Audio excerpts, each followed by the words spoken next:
Long before it became the heart of British power, Westminster was a very different place. Imagine a marshy, overgrown piece of land. Not terribly inviting at all, it was situated on the north bank of the mighty River Thames. The Saxons called this place Thorny Island, or the Island of Thorns. It was a wild and somewhat forgotten spot, surrounded by the river and its many smaller streams. This boggy ground was far from the bustling Roman city of Londinium, which was a short distance downriver. It was a quiet, almost lonely location waiting for history to find it and transform it into something truly remarkable and world-changing. Now you might wonder why anyone would choose such a damp and thorny place to build anything important. The answer lies with a king who had a grand vision. In the 11th century, King Edward the Confessor decided this was the perfect spot. He wanted a place that was separate from the noisy, crowded city of London, where merchants and traders held sway. He envisioned a new centre of power, one that would be dedicated to both God and the crown. By choosing Thorny Island, he was making a bold statement. He was creating a royal district, a place where the king's authority would be absolute, away from the commercial influence of the city. This decision completely changed the course of English history. Suddenly, this marshy island became the focal point of royal ambition. The City of London remained the centre of commerce and finance, a hub of money and trade. But Westminster became something else entirely, the centre of government and religion.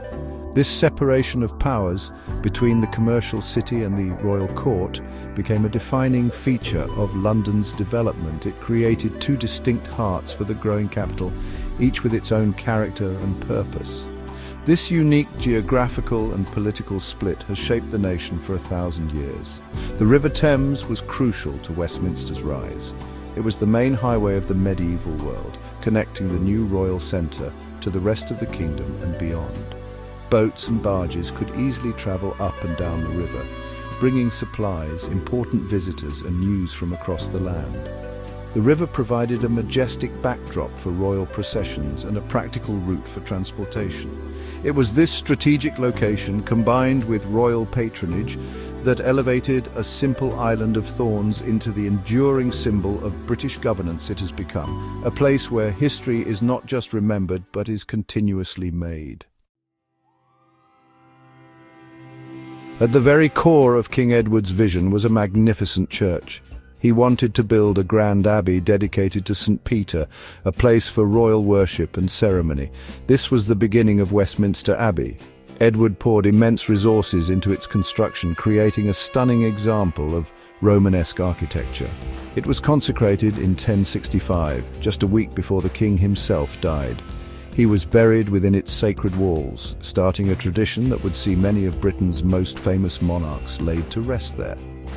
The abbey was not just a church, it was a statement of royal piety and power, a holy place tied directly to the English crown.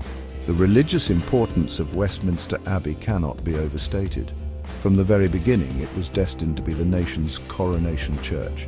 In 1066, William the Conqueror chose to be crowned there, cementing the abbey's role in legitimizing new rulers.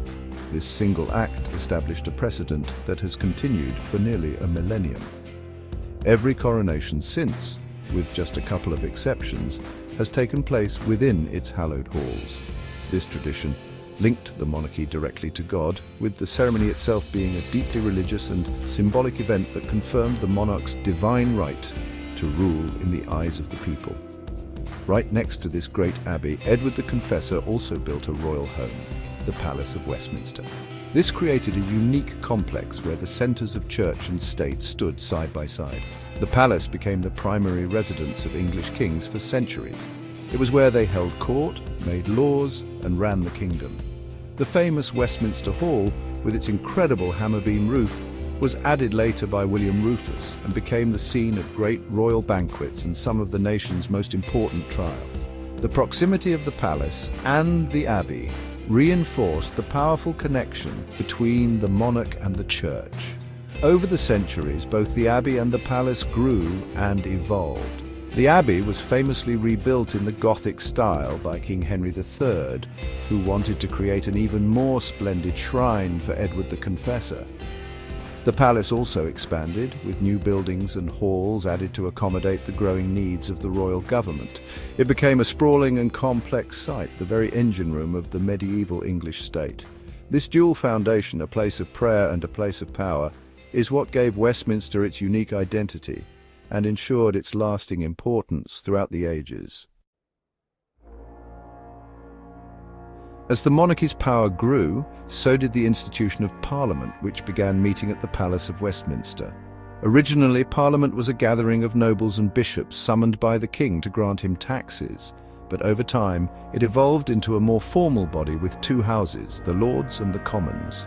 The Commons, representing ordinary landowners and merchants, slowly gained more influence. The Palace of Westminster had to adapt, with St. Stephen's Chapel being converted to house the House of Commons. This physical space became the stage for centuries of political debate, argument, and the slow, often painful, forging of English democracy. Westminster has certainly seen its fair share of drama and intrigue. One of the most famous events in its history is the Gunpowder Plot of 1605. A group of Catholic conspirators led by Robert Catesby planned to blow up the Houses of Parliament during the state opening. They wanted to kill the Protestant King James I and his government in one catastrophic explosion. The plot was foiled at the last minute when Guy Fawkes was discovered guarding barrels of gunpowder in a cellar beneath the House of Lords. This event is still remembered every year on Bonfire Night, a stark reminder of the violent religious and political tensions of the era.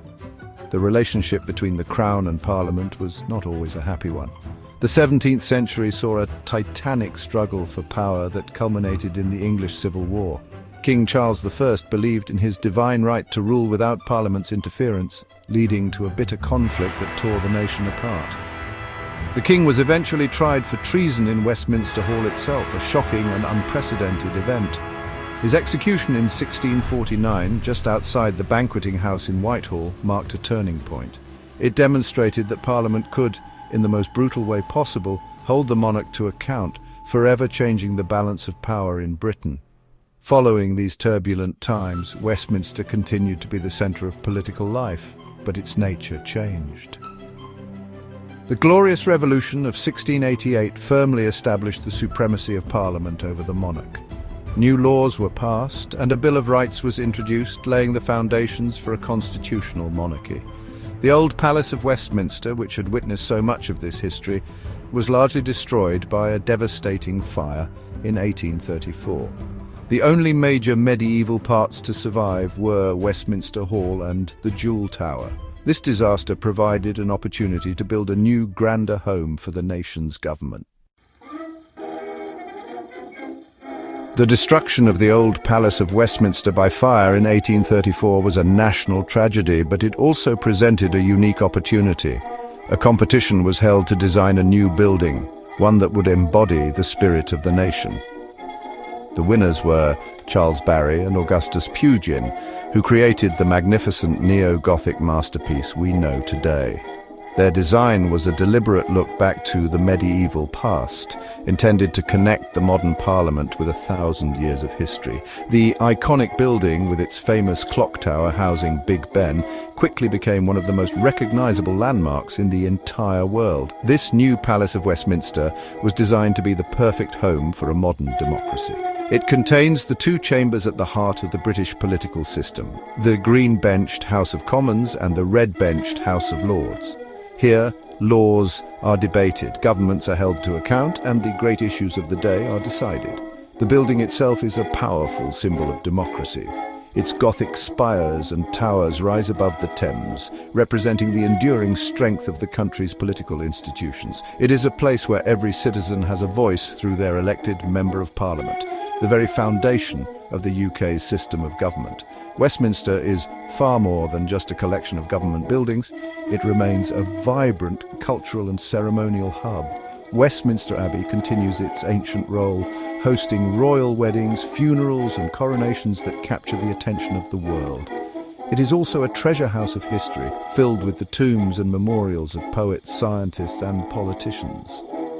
The area around Parliament is always buzzing with activity, From political protests in Parliament Square to the quiet contemplation of visitors in the surrounding gardens, it is a living, breathing part of London that reflects the nation's past, present and future.